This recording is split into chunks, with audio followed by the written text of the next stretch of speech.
Welcome to Subbu's kitchen. Subbu's ಕಿಚನ್ಗೆ ಸ್ವಾಗತ. ಇಲ್ಲಿ ನಾವು ಸುಲಭವಾಗಿ ಹಾಗೂ ರುಚಿಯಾಗಿ ಅಡುಗೆಯ ವಿಧಾನವನ್ನು ತಿಳಿಸಿಕೊಡುತ್ತೇವೆ. ಸುಬ್ಬೂಸ್ ಕಿಚನ್ ಅಲ್ಲಿ ಇವತ್ತು ನಾವು ಫ್ರೂಟ್ಸ್ ಕಸ್ಟರ್ಡ್ ಅನ್ನು ಮಾಡುವ ವಿಧಾನವನ್ನು ನೋಡೋಣ.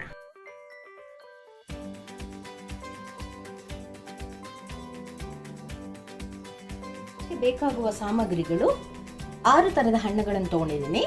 ನಿಮಗೆ ಯಾವ ತರದ್ದು ಹಣ್ಣು ತಗೋಬಹುದು, ನಿಮ್ಗೆ ಇಷ್ಟವಾದಿದ್ದು. ನಾನಿಲ್ಲಿ ತಗೊಂಡಿರೋದು ಆಪಲ್, ಬನಾನಾ, ಮ್ಯಾಂಗೋ, ಸೀಬೆಹಣ್ಣು, ದ್ರಾಕ್ಷಿ, ಪೊಮೊಗ್ರನೇಟ್. ಹಣ್ಣುಗಳನ್ನು ಬಿಟ್ಟು ನಮಗೆ ಬೇಕಾಗುವುದು 3 ಸ್ಪೂನ್ ಕಸ್ಟರ್ಡ್ ಪೌಡರ್, ಹಾಗೂ ನಾನಿಲ್ಲಿ 1 ಬೌಲ್ ಸಕ್ಕರೆ ತಗೊಂಡಿದ್ದೀನಿ. ಅರ್ಧ ಹಸಿ ಹಾಲನ್ನು ಇಟ್ಕೊಂಡಿದ್ದೀನಿ. ಇವಾಗ ನಾವು ಮೊದಲಿಗೆ ಈ ಕಸ್ಟರ್ಡ್ ಪೌಡರ್ನ ಹಸಿ ಹಾಲಿಗೆ ಮಿಕ್ಸ್ ಮಾಡ್ಕೋಬೇಕು. ನಾವು ಇದನ್ನ ಡೈರೆಕ್ಟ್ ಆಗಿ ಬಿಸಿ ಹಾಲಿಗೆ ಮಿಕ್ಸ್ ಮಾಡ್ಕೊಳೋ ಹಾಗಿಲ್ಲ, ಯಾಕೆ ಅಂದರೆ ಅದು ಗಂಟು ಕಟ್ಟೋ ಸಾಧ್ಯತೆಗಳಿರುತ್ತೆ. ಆದ್ದರಿಂದ ಹಸಿ ಹಾಲಿಗೆ ಹಾಕೊಂಡು ಸ್ವಲ್ಪ ಹಾಕೊಂತ ಮಿಕ್ಸ್ ಮಾಡಿಕೊಂಡು ಆಮೇಲೆ ನಾನು ಕಾಯಿಸಕ್ಕಿಟ್ಟಿರೋ ಹಾಲಿಗೆ ಇದನ್ನ ಹಾಕೊಂಡು ಸಿಮ್ಮಲ್ಲಿ ಕಾಯಿಸ್ಕೋಬೇಕು. ನಾನು ಇಲ್ಲಿ 1 ಲೀಟರ್ ಹಾಲನ್ನು ಕಾಯಿಸಕ್ಕಿಟ್ಟಿದ್ದೀನಿ. ಇದು ಕಾದು ನಾನು ಸಿಮ್ಮಲ್ಲಿ ಇಟ್ಟಿದ್ದೀನಿ. ಈಗ ನಾನು ಆಗಲೇ ಹೇಳಿದಂತೆ ಕಸ್ಟರ್ಡ್ ಪೌಡರ್ನ ಹಸಿ ಹಾಲಿಗೆ ಮಿಕ್ಸ್ ಮಾಡಿಕೊಂಡು ನೋಡಿ, ಹೀಗೆ ಗಂಟಿಲ್ದಿರ ಸ್ಮೂತಾಗಿ ಮಿಕ್ಸ್ ಮಾಡ್ಕೋಬೇಕು. ಇದನ್ನ ನಿಧಾನವಾಗಿ ಹಾಕ್ಕೊಂಡು ಹಾಲಿಗೆ ಮಿಕ್ಸ್ ಮಾಡಿಕೊಂಡು ಇದು ಗಟ್ಟಿ ಆಗ್ತಾ ಬರುತ್ತೆ. ಗಂಟಿಲ್ದಿರ ಮಿಕ್ಸ್ ಮಾಡ್ಕೊಳ್ಳಿ.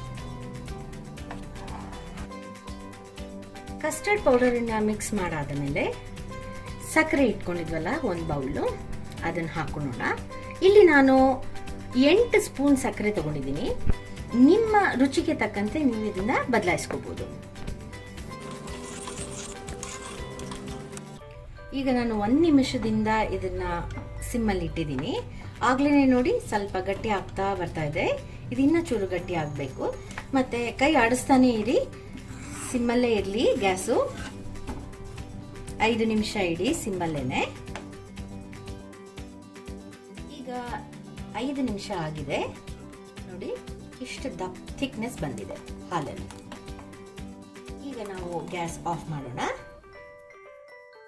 ಮತ್ತೆ ಇದನ್ನ ಕಂಪ್ಲೀಟ್ ಆಗಿ ತಣ್ಣಗಾಗಕ್ಕೆ ಬಿಟ್ಬಿಡೋಣ. ಈಗ ಇದು ಕಸ್ಟರ್ಡ್ ತಣ್ಣಗಾಗಿದೆ.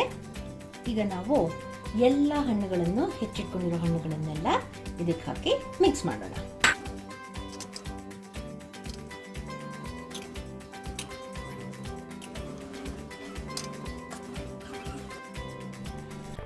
ಈಗ ಮಿಕ್ಸ್ ಮಾಡಿರೋ ಫ್ರೂಟ್ಸ್ ಅನ್ನ ನಾವು 3 ಗಂಟೆಗಳ ಕಾಲ ಫ್ರಿಜ್ ಅಲ್ಲಿ ಇಡಬೇಕು.